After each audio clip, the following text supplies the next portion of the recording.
Jumbo. Do you remember that's the greeting in Swahili?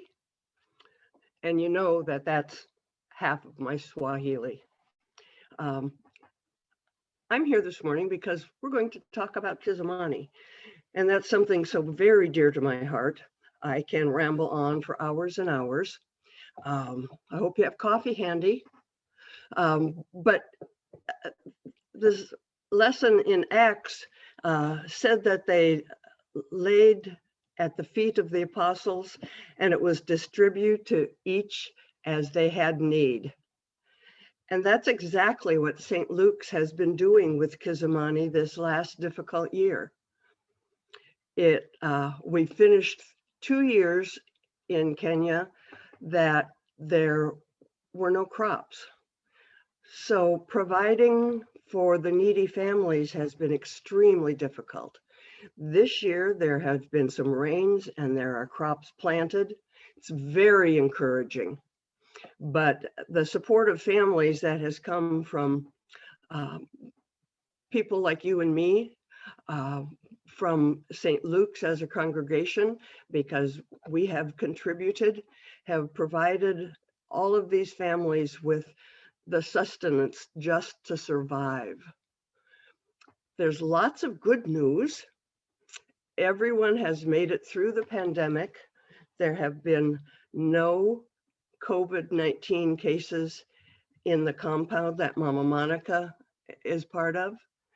There have been no deaths, other than the fact that Mama Monica has lost 3 of her cousins to COVID, which is devastating. But looking forward, things are very promising. I've asked you in the past to pray for the paperwork for the mortuary to come through. We're still praying. It's only been 2 years. But last Friday, Nick went to the powers that be and collected the papers. And on Monday, he should take them into the ministry and they will be signed and he will pay the fee and we will have permission to open the mortuary. After 2 years of waiting, and the waiting is very much because all of the officials in Kenya think they need to have a little handout.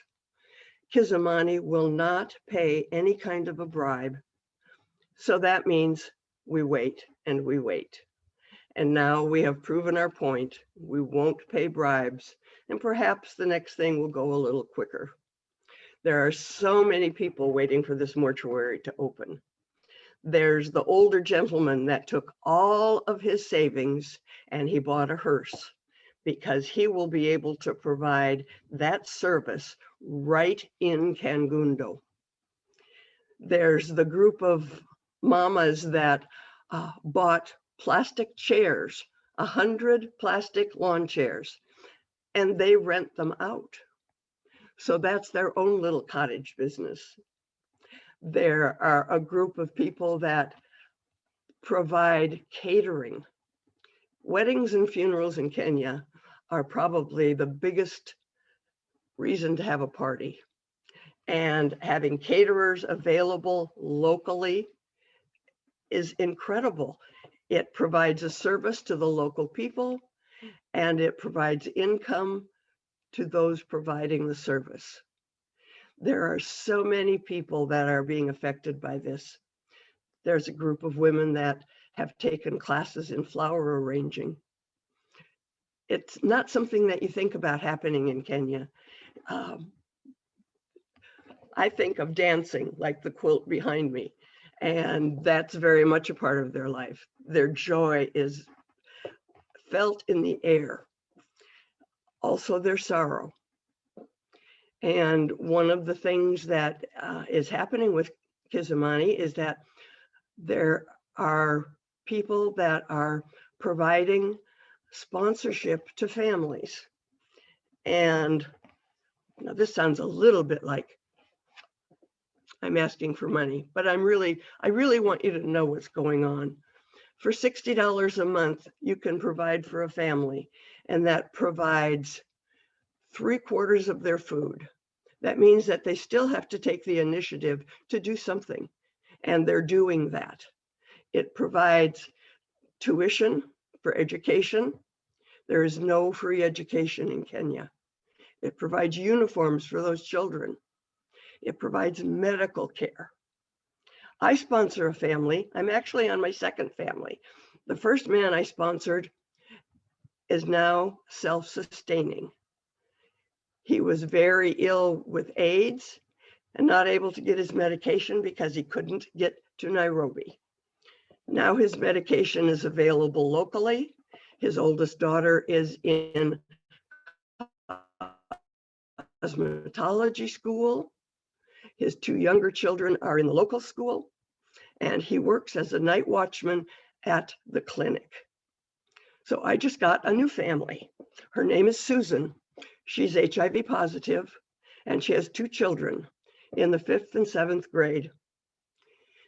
She's doing well. She wants to raise chickens.